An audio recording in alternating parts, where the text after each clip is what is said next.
Que feriez-vous si, en une seconde, tout ce que vous pensiez invincible devenait vulnérable? Imaginez une nuit sans bruit, sans sifflement de roquettes, sans vrombissement de drones. Le calme total. Puis, soudain, deux frappes hypersoniques jamais vues dans ce conflit déchirent le silence. Deux trajectoires éclairs, impossibles à anticiper, frappant comme la foudre là où personne ne les attendait. En un instant, le poste de commandement ukrainien, considéré comme ultra protégé, est réduit à néant. Les stocks d'armes occidentales, soigneusement cachés, sont pulvérisés. Rien n'a résisté, aucune défense, aucun radar, aucun mur de béton. Tout balayé. La surprise fut absolue. Personne n'a compris ce qu'il se passait avant qu'il ne soit trop tard. Face à cette nouvelle réalité, ignorer ce qui vient de se jouer, c'est risquer non seulement la sécurité d'un pays, mais aussi la préparation des armées, la confiance dans les alliances et la stabilité du monde tel que nous le connaissions hier. Ce double coup hypersonique n'est pas seulement un événement, c'est un signal. La guerre, telle que nous la pensions, a basculé en une nuit. Mais comment tout cela a-t-il pu arriver? Qu'est-ce qui a rendu possible ce point de rupture? Revenons sur le contexte. Pour comprendre l'ampleur de ce basculement, il faut remonter aux événements et choix stratégiques qui ont préparé le terrain à cette nuit inouïe. Avant ce choc, la guerre semblait suivre une routine fatigante et prévisible. Sur le front, la lassitude dominait. Drones dans le ciel, artillerie qui pilonne, puis de longs moments d'attente et de surveillance des deux côtés. Les soldats s'habituaient à ce ballet mécanique où chaque journée ressemblait à la précédente. Dans les capitales occidentales, une certitude s'était installée. La technologie de pointe et les alliances garantissaient une supériorité quasi absolue. Les infrastructures stratégiques, abris et centres de commandement étaient supposés invulnérables.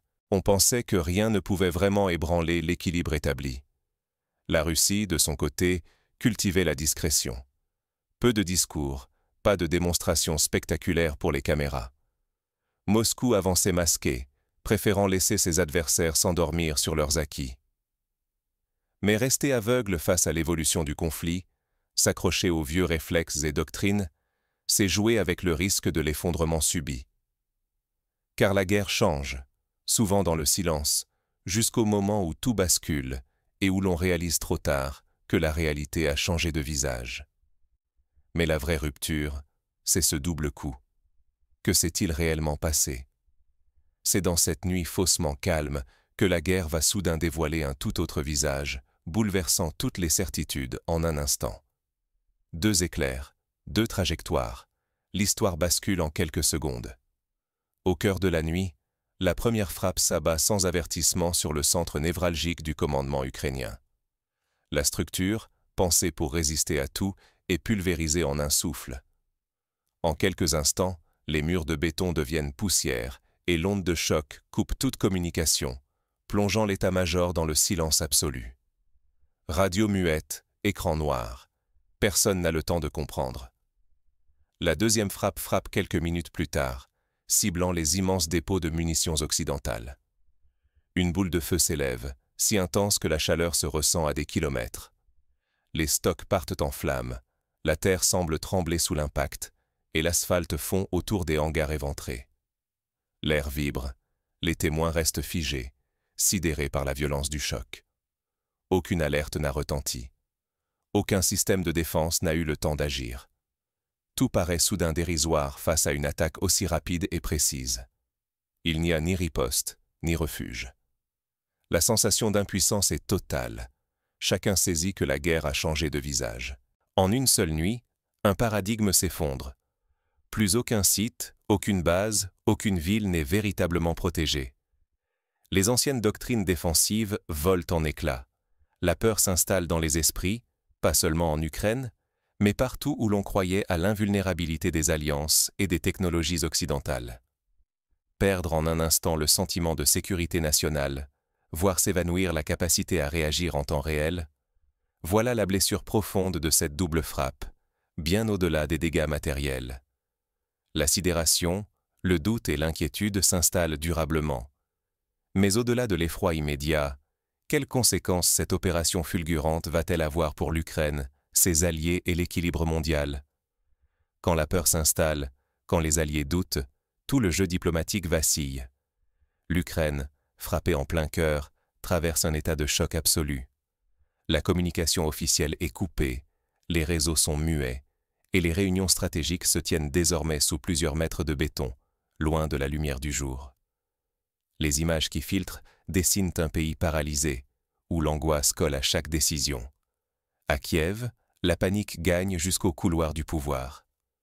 Plusieurs conseillers étrangers quittent précipitamment la capitale, laissant derrière eux un vide révélateur. En Occident, le doute s'installe. Faut-il reconnaître, même en silence, que quelque chose d'irréversible vient de se produire? Sur les fronts sud et est, la lassitude est palpable.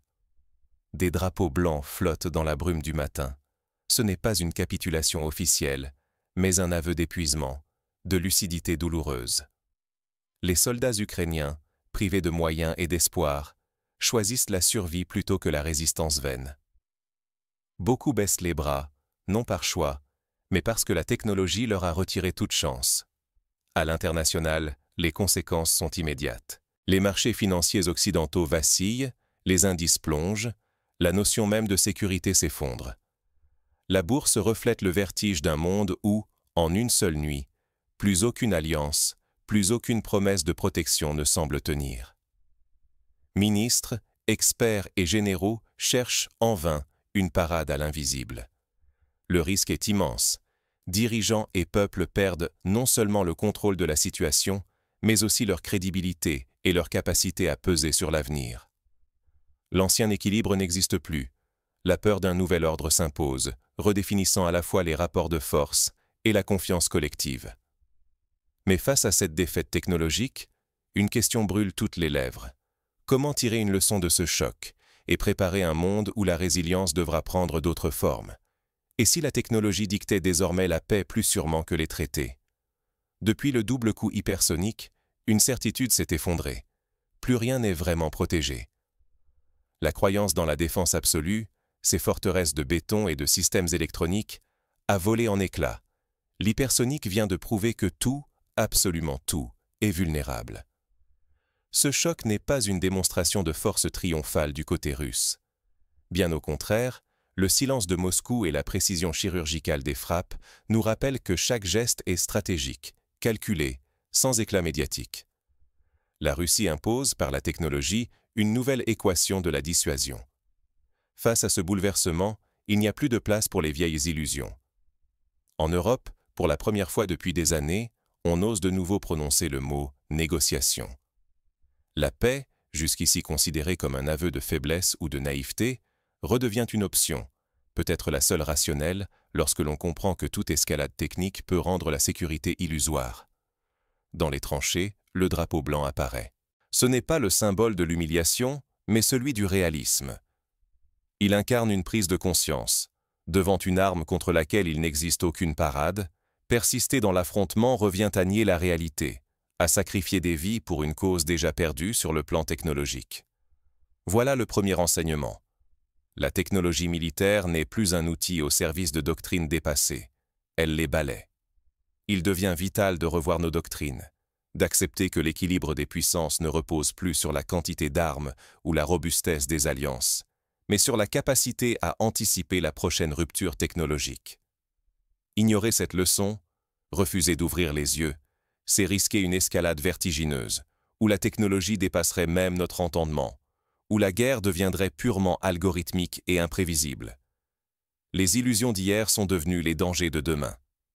La vraie question, aujourd'hui, n'est plus seulement militaire. Si la technologie a déplacé les frontières de la guerre, quelle responsabilité incombe désormais à la société civile? Jusqu'où pouvons-nous laisser la logique de la dissuasion technologique redessiner notre avenir commun? Dans ce nouveau monde, la voix de la société civile peut-elle encore peser face à l'accélération technologique des conflits? Découvrons ensemble ce qui reste, hors du champ de bataille, pour défendre la paix. Faut-il vraiment continuer à croire que la force brute dictera toujours la fin de l'histoire? Après ce double coup hypersonique, la guerre n'a plus le même visage. Tout ce que l'on croyait solide, les alliances, les arsenaux, le sentiment de sécurité, s'est fissuré en une nuit. La véritable question n'est donc plus de savoir qui a la bombe la plus lourde, ni même quelle alliance possède les meilleurs radars. Le vrai courage, aujourd'hui, c'est d'oser regarder en face cette nouvelle réalité technologique, sans se réfugier derrière l'orgueil ou la nostalgie des doctrines d'hier. Le progrès ne laisse aucune armure intacte. Chaque nation, chaque citoyen, doit désormais accepter que la sécurité ne se construit plus seulement sur des murs ou des pactes, mais sur la capacité à dialoguer, à comprendre, à anticiper ensemble. Les vieilles recettes ne suffisent plus. S'accrocher à l'ancien monde, c'est s'exposer à l'impuissance. Ignorer ce tournant, c'est risquer de manquer la seule chance de réinventer la paix. Refuser le dialogue, c'est choisir l'aveuglement, alors même que la technologie vient de montrer ses dents.